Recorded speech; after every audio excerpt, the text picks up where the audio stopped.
Food is fuel for your body, your mind, and definitely your sport. But let's face it, nutrition is confusing, and the expectations on girls and women to be thin and have a six-pack are exhausting.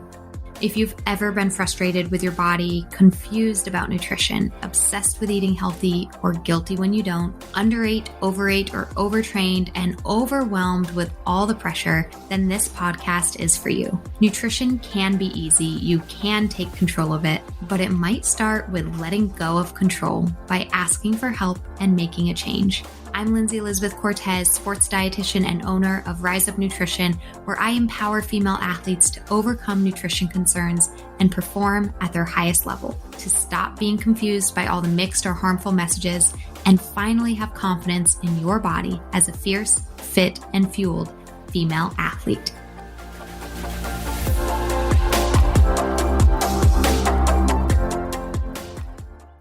Welcome, everybody, to another episode of the Female Athlete Nutrition Podcast. We're going to have a fun one today. I'm talking with Jenna Stranzl. She's our lead nutrition success coach here at Rise Up Nutrition. She's another sports dietitian working with our clients, mostly the one-on-one consults for the women and girls in the female athlete system of transformation. If you are not familiar with Jenna, she was actually on episode number 30 of the podcast. So you can go back and listen to that. And hopefully you'll be seeing a little bit more of her on our social media channels as well, because she's been working with me side by side with me and with our clients, hiring on another dietitian. She's been here for 10 months now, and she's doing amazing work with our clients. And so super excited to bring her back onto the podcast. Jenna, welcome. Thank you for having me. Hello, everybody. Yeah, I think today will be just fun. We have we just wanted to kind of share some personal stories of our food journeys as dietitians. So I think this will be a fun conversation of vulnerability and transparency and honesty. Yeah, Jenna, let's just kick off with, putting you on the spot from the boss. What's your favorite part about working with our clients at Rise Up Nutrition? I just think it's getting to know everyone and like the little victories that they have.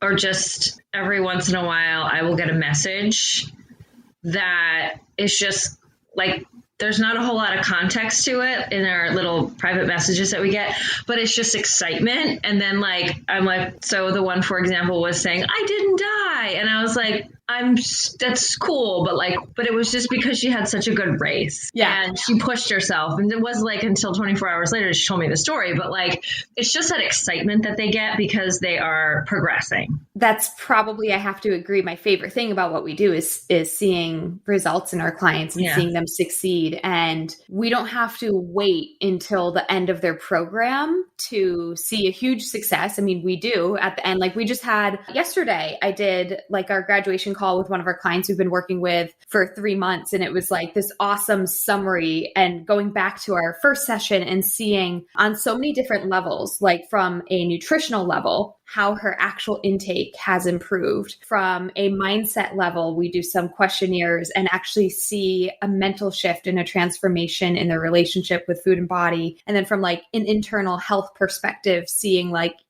you came into this program not having a period for 3 years, and now you've had it twice. And to review all of those huge wins at the end of working together is amazing, but it's the little ones along the way that make you're having a daily impact. I think too, just coming from the experience of being a dietitian in the athlete sector, or just even as a dietitian in general, we're not really able very often to get to know, have those intimate conversations with our clients when you're in a different type of setting where you really get to know these girls. They let their guard down, and it's not just a diet prescription, off you go. It's just, you're learning everything. And that's kind of that was my challenge at first, becoming a coach versus just being the dietitian. Yeah. And being a cheerleader and giving them support from my own experience. I mean, that works better than just totally the normal, go to the dietitian, see somebody, and then off you go. It's that constant communication and trust that they have with us. Mm-hmm. Yeah, you were just reminding me of my very first job in clinical. My very first job as a dietitian was at a hospital. And it's I would see, 8 to 15 patients a day. You walk in their room. You've never met them before. You give them a handout. You provide them 15 minutes of education. And then you go down to the kitchen and maybe talk to the kitchen staff about how this patient's meals need to be adjusted. And then they discharge the next day. And like, Nor did they even want you to come into the room. They're like, no, I didn't know that I needed to have a change in my diet. Nor do I want to. Yeah. And so that was the worst part about that job was I never saw results in people I worked with. Mm-hmm. Yeah. And that's exhausting. Like honestly, dietitians who do clinical work, I'm like so impressed by them because I'm like, I didn't even last a year. Mm-hmm. I was probably within 3 months, I was like, I have to get out of here. And I got out within a year. I was working a different job. I couldn't do it. I will never forget when I did my dietetic internship. It was my like TPN, PPN kind of stuff. And they brought me, I was in the ICU and my preceptor left me alone and I didn't understand anything. This is when we still had paper charts. So I'm here in the ICU. I have all these charts and I'm sitting like this and I'm crying because I have no idea I don't know what I'm doing. Where's my preceptor? And a bunch of these residents come over. They're like, were you the surgeon that performed surgery on XYZ? And I look up at them. They're just tears streaming down my, because they thought that I was looking so intently at the chart. I'm like, no. I was like, I'm not taking a clinical job right out of my internship. I worked in pharmaceutical research. Like I was for dietary supplements, but like, no, it was not my wheelhouse. Well, honestly, you're so lucky that you found a non-clinical job right away because that's where most of the dietitian jobs are. Yeah. I fell right into Pfizer with Centrum, multivitamins and Caltrate vitamin D, and vitamin D calcium supplementation. So I was right into supplementation. Why do we use certain, justification of like, why is there the amount of iron that's in this? Why is the amount of calcium that's in this? So, which gave me a nice intro to like really understanding dietary supplements and was able to totally run away from paper charts. Yeah. And I went, during my training, my internship, clinical was the last thing. And that's actually why they had a position open. And that's how I got the job right away. It was like, how can you say no right after grad school? Like you need money. But, I always say to other people who are like interested in becoming a dietitian too, I always say like, I don't regret my time there because it was super valuable. And I think it's translated over into some of the skills that I have today. Like if I do work with an athlete that has type 1 diabetes, I feel pretty confident with that because I dealt with it a ton in that very clinical setting. And so with kind of those like very unique things and like writing notes, I got really efficient at like, I don't know, just skills that like really I did hone in. So yeah, any dietitians who want to be dietitians, want to be sports dietitians, don't be afraid of, starting elsewhere. Well, I think that's another thing too, when we have those listeners who are interested in dietetics is that, yes, it's a long journey, by the way. And like you do want a job right after because you also pay for your internship. The thing is like, I didn't go that route. And now that I'm working in the orthopedic clinical setting one day out of the week, I am back to charting. I am back to seeing patients who have medications, who have high blood pressure, who are diabetic, who have renal issues. And so it's almost like, shoot, I'm reteaching myself how to do a lot of these things. So it's important to still just like always have those skills because you just never know when you're going to need them. You really don't. Yeah. I whip out I have all my clinical notes and all my books. Like even the clients we're working with that, are athletes, like there's still, sometimes they give me their blood work and I'm like, ooh, I need to double check this, cause there's a red flag and I'm pulling out my clinical stuff from the hospital and it's super helpful. I still have the big manual of clinical, it's all online now, but I have the honkin' like big manual of clinical dietetics that used to always be where the charts are, like the paper charts. And so I like pull that out in my office and people are like, what is that? I'm like, oh, nothing. I'm just like paging through this massive, like 15-pound binder. But like, I'd rather be vulnerable in like, I might not actually have this in my head than just like thinking I'm giving you the right answer. Intelligence doesn't mean you have all the answers. It means you have the ability and resources to go find the answers, right? So I'm calling you smart, Jenna. I think you're so smart. I I had this hockey player yesterday. She's 7 years old. She's a goalie. She plays 7 days out of the week. And she's intense, but she has these issues of hypoglycemia. So here I am, like, I got to pull out all the Pete stuff and like fluid intake and carbs and like things like that. But I almost feel like from a parent's perspective, thank you for making sure that you're giving me the actual factual information that my kid needs. Right. No, that's also super interesting. Like, how old did you say she was? 12? 7. So, 7. I don't know where I got 12 from. Just made it up in my head. But I was going to say, as sports dietitians, like today's culture, children are getting more serious about sports earlier, like at age 7 or 10, and they turn to sports dietitians for help. And that's great. However, that's pediatrics. And that's actually, they have very different nutritional needs. Like their sweat rate is totally different.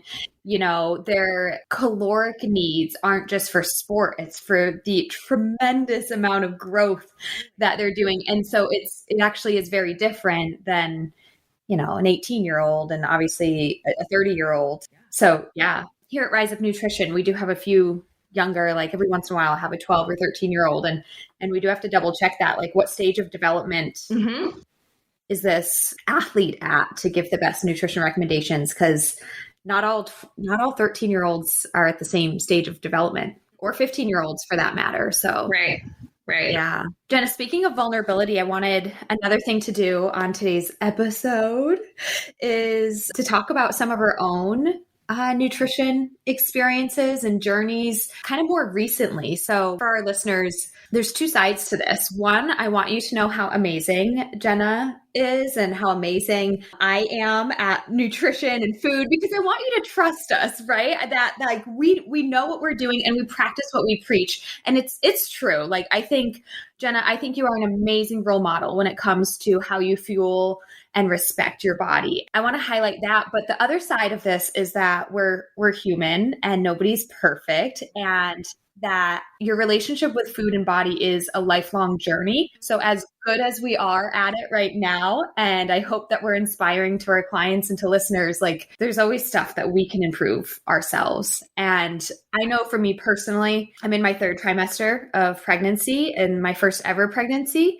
This has been a huge challenge in many ways with my nutrition expectations, with my body and workouts and body image and training and everything. So I've had a lot of lessons learned that I can share. And I know you've had some too, of things we've been kind of working on together. And that is so important, because when we're on this platform and we are to love our bodies and we're to just accept it as it is, that's cool. But like, until you go through it, like it's not that simple. Even from a professional standpoint, you're a mom, you're going to be a mom for the first time. So like the expectation of you're just supposed to be perfectly fine with a growing belly and like not being able to exercise to the capability you did. And the complete unknown, you're supposed to just be totally cool with it. I love it. But it's okay that you can say, oh no. Yeah, absolutely. And the best thing you can do is admit that and then figure out a way to make it better for yourself.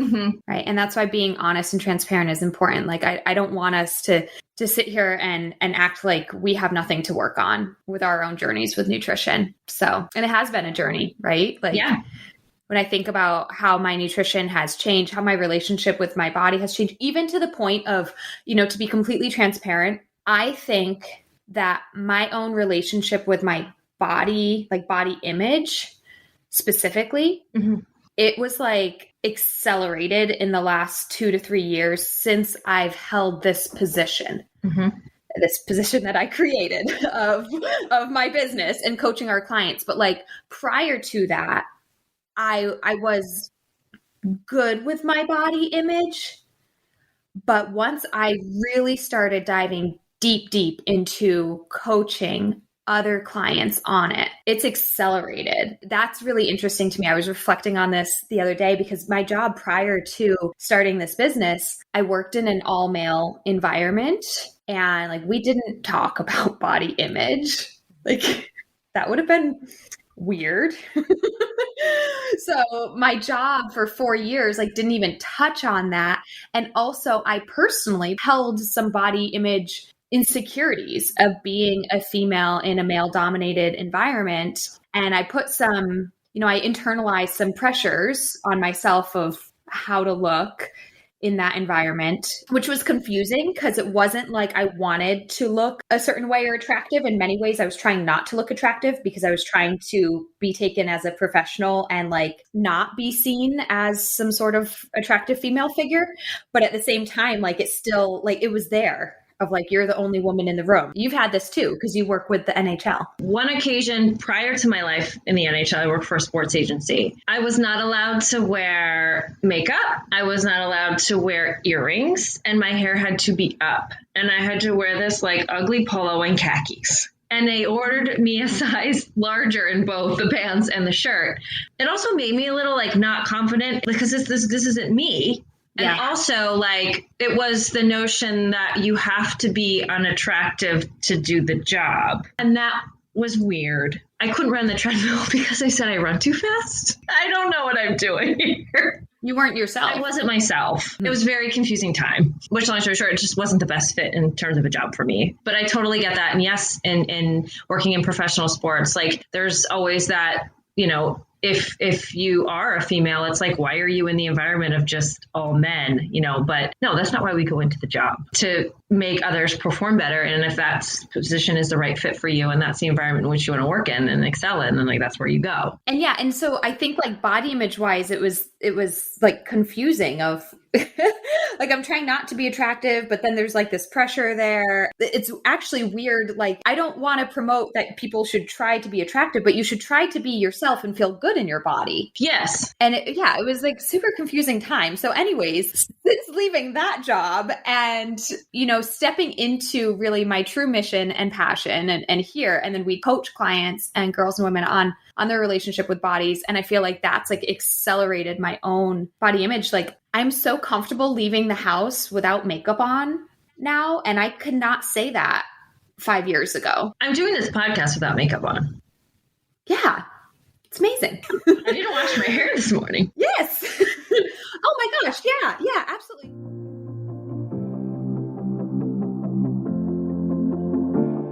Hey fans, I hope you are enjoying this conversation so far, and we'll be back to it in just a moment. But first, I want to pause and let you know that this episode is brought to you by the Female Athlete System of Transformation, aka the fast track to overcome disordered eating and use food as fuel to perform at your highest level. The Female Athlete System of Transformation is my unique program and proven systems to guide female athletes to understanding and implementing proper nutrition for their sport, life, and health. Myself and my team of registered sports dietitians work one-on-one with clients to address their unique needs and counsel them through the nutritional and behavioral changes needed. Many female athletes who resonate with disordered eating, mental guilt around food and body, relative energy deficiency in sport or female athlete triad, amenorrhea, repeat injuries due to negligent nutrition, or frankly, just a lack of knowledge and understanding on their fueling needs, have seen incredible success in the fast track. After years of working as a sports RD, I've compiled the most effective ways for female athletes to learn nutrition, be supported, be challenged, and ultimately find their success with fueling as fast as possible. So don't wait another day. Get to your goals faster by joining the Female Athlete System of Transformation. Look in the show notes or head to the website to book a free call and learn more. Okay, now let's get you back to the conversation. Enjoy. In the last few years, stepped away from the scale. And I know that my weight has fluctuated and gained some even prior to pregnancy. And I've really been okay with that versus I think like 5 years ago, I was weighing myself more often and I would have been more critical on myself with those. So it's interesting. And this pregnancy thing, talking about body image, I had to kind of coach myself to be excited for it, because I think that not that I had to coach myself to be excited for a baby. That was a choice that we wanted, but for my body changes. I don't know. I think everybody's different, but like I wasn't opposed to it, but I certainly wasn't looking forward to it. The concept, which is just novel to me, maybe it'll be different by the time I have a second or third baby, but like the concept of growing a human in my belly just feels very like weird. versus some other women that feel really connected to that or like really love that and embrace that. To me, it's just like, it's very bizarre, and maybe it won't be in the second or third time around. So it's something that like, I'm not super comfortable with. So as my belly is growing, it's uncomfortable, and it's not just that, but as your belly grows, other parts of you grow too, So I hopped on the Peloton yesterday, and by the time I hopped off, I had some huge chafing on my thighs. And I was just like, oh, this is happening. This is uncomfortable. It'll derail your workout. Once the sweat hits it, it's like, yeah.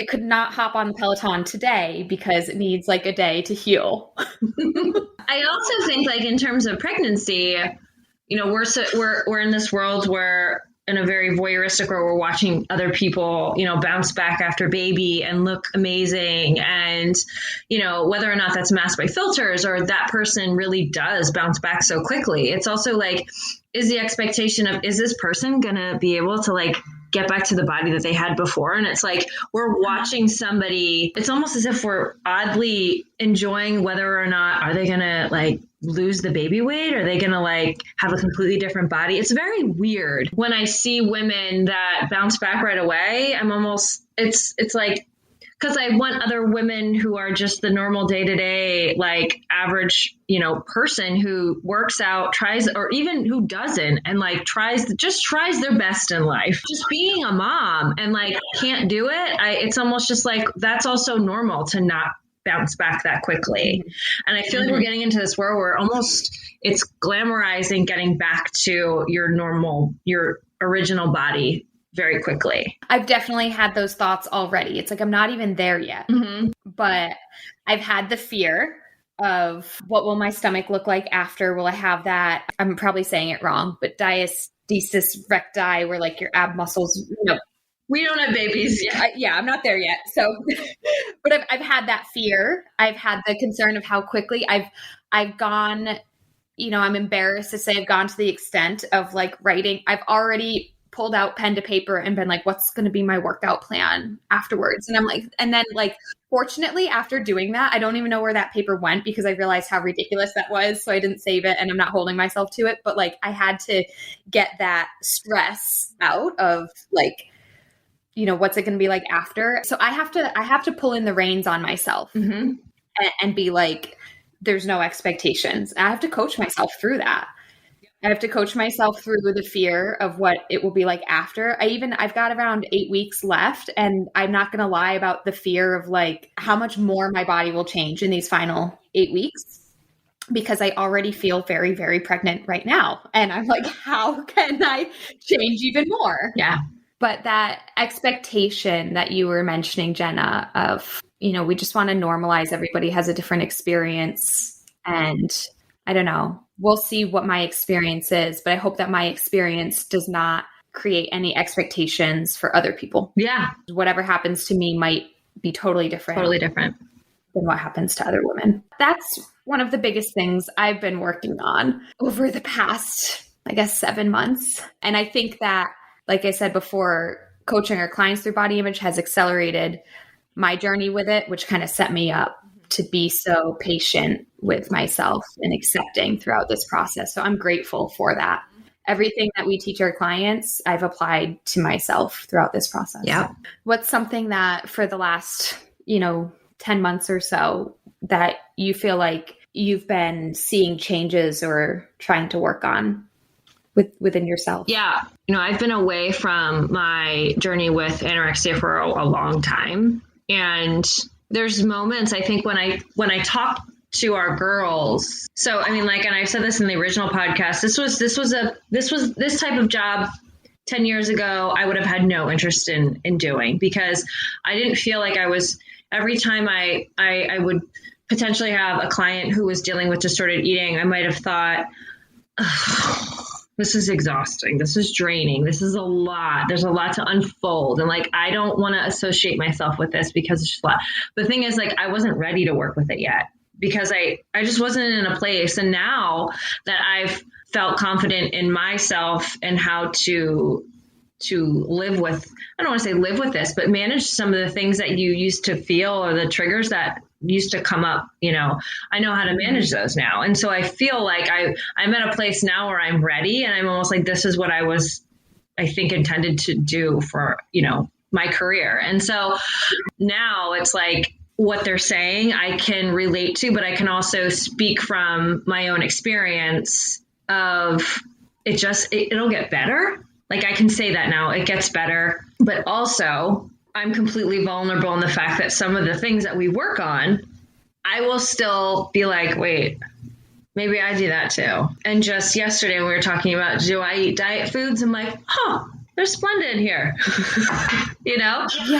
And there's, I don't drink soda. Well, I also don't drink soda because like Philly has a tax on soda. And so I don't pay extra for it, but like I drink seltzer, I drink I'll drink diet iced tea. So I still have those things that I pick, and there's moments where if someone's eating too early, it's like, I don't want to eat that early because I'm going to be hungry later, or just, so I've realized that to truly like invest in these girls is to also truly invest in it along with them, or the struggles with taking time away from exercise or, resting because we're always go, that control, because you can still like, I used to have very much control in that life, but I still now, but in different ways. I'm anal about decor. I will stare at my couch for 20 minutes and try to figure out whether or not I like the way that the pillows are. Do I need to order different ones, or do I need to, it's maddening. Your house is decorated beautifully. I mean, I have to say those 20 minutes staring at the couch are not for nothing, because your house is decorated beautifully. But it's like, I wish I just could throw things on there and be fine with it, but I'm not. You have a tendency to overanalyze. I overanalyze. So I'm not saying to girls that it goes away completely. Sometimes it'll gravitate to other parts in your life, and it's just like how you manage it. But I love that though, Jenna, because where you maybe used to overanalyze your workouts, your body, your food. Okay, overanalyzing is part of who you are. That's what makes you unique. But can you do it in a way of something that brings goodness to your life, brings joy to your life, something that certainly doesn't hurt you? Right? So I think that's so huge, because I don't want anybody to ever think that like their perfectionism or their determination or their, even their obsessiveness with numbers, like, cause I'm like a numbers person. I think that's how I got into calorie counting in the first place. I loved math. I thought about majoring in math. I thought about being a math teacher. I'm good at math. Can I tell you something really stupid?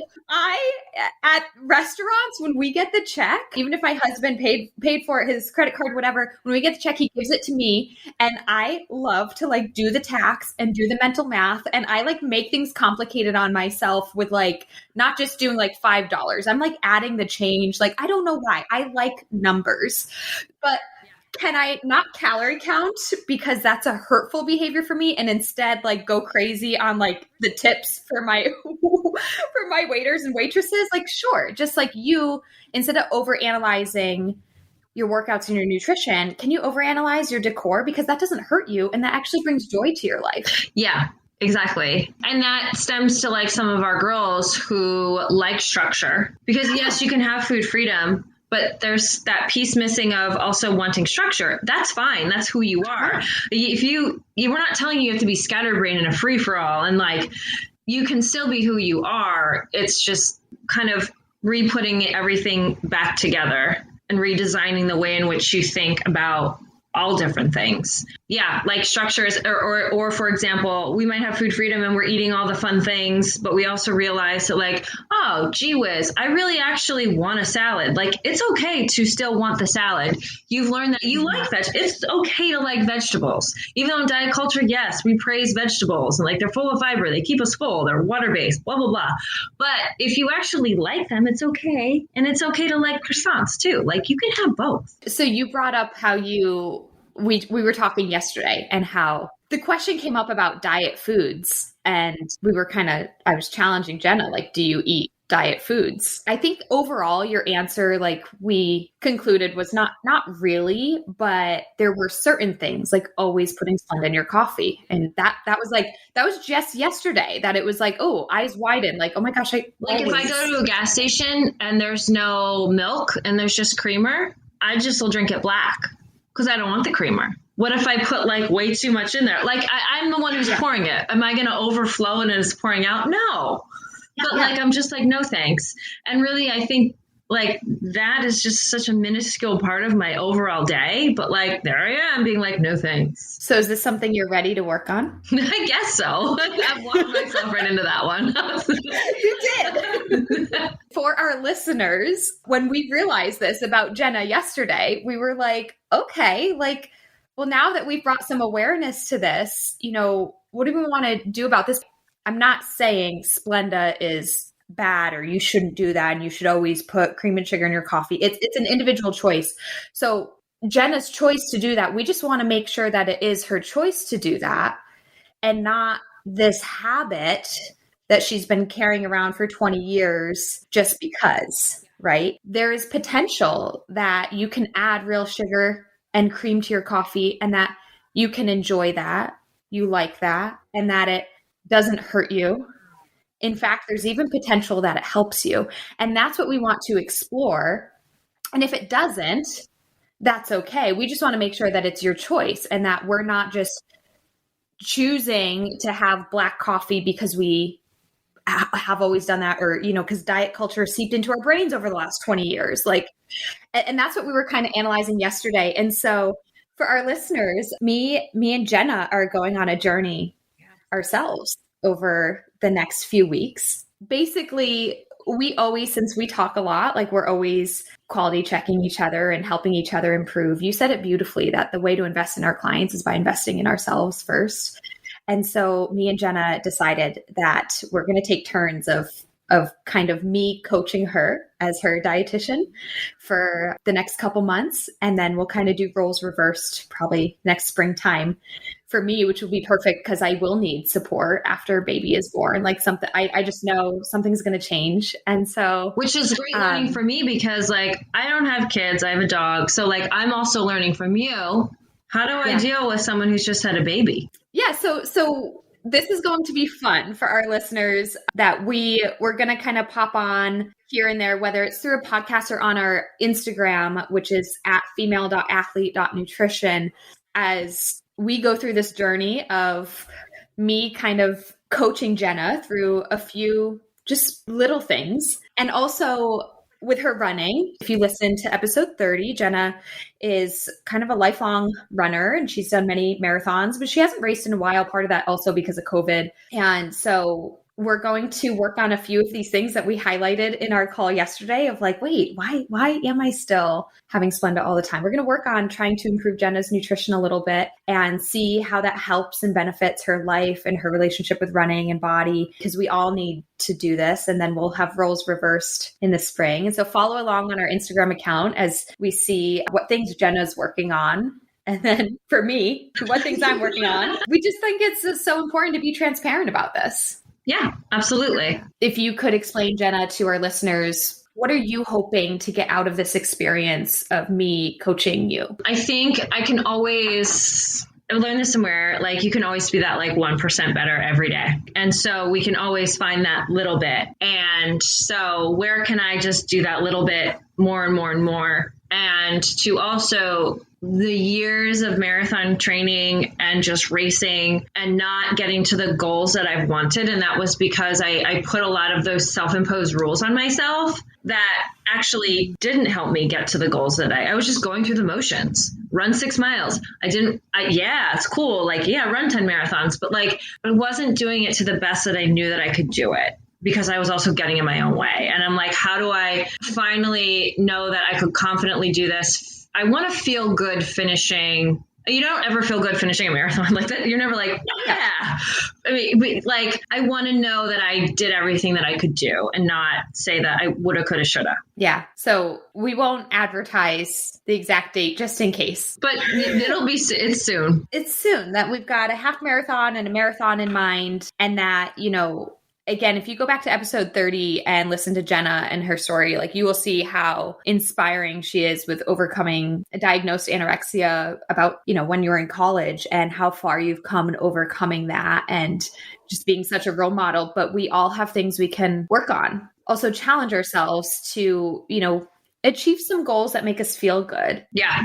And so I think that's exactly like this phase in your life right now is I'm ready to see if I can do something with my running that really makes me feel good and feel more proud compared to some past experiences. Yeah. It's going to be exciting. I'm excited. Me too. So I hope our listeners are excited. Yeah. Like I said, follow along on Instagram at female.athlete.nutrition. We'll have some posts and some stories just kind of with Jenna sharing more of her journey so that you can follow along and be inspired by her. I think it'll be amazing. Yeah.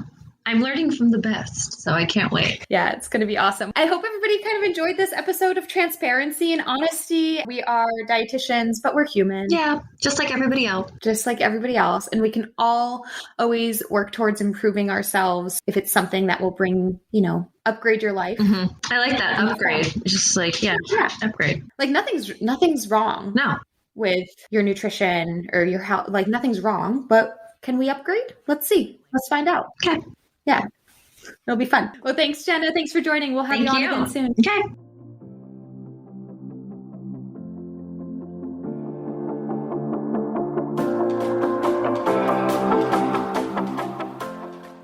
I really hope you enjoyed that episode, and thanks for listening. But before I let you go, I have free resources that you can have access to right away, right now, so that you can start fueling your body as a fierce, fit, and fueled female athlete. First, I have your Red S recovery race. If you've ever wondered if you might be struggling with Red S, curious to learn more, or know you have Red S and are looking to recover fast, then you can head to www.riseupnutritionrun.com/RedS and download the Red S Recovery Race. See how you place and figure out the next steps to recovery. Plus, while there, I have a few other great resources for you, including 3 nutrition secrets that every elite athlete swears by and access to a private Facebook community, Female Athlete Nutrition. So again, to gain access to all of this, head to riseupnutritionrun.com/RedS. That's /REDS. And you gain access and get the help you need fast. Too many girls and women and female athletes struggle with nutrition, but you don't have to any longer. Become fierce, fit, and fueled. Links in the show notes, and I'll see you next time.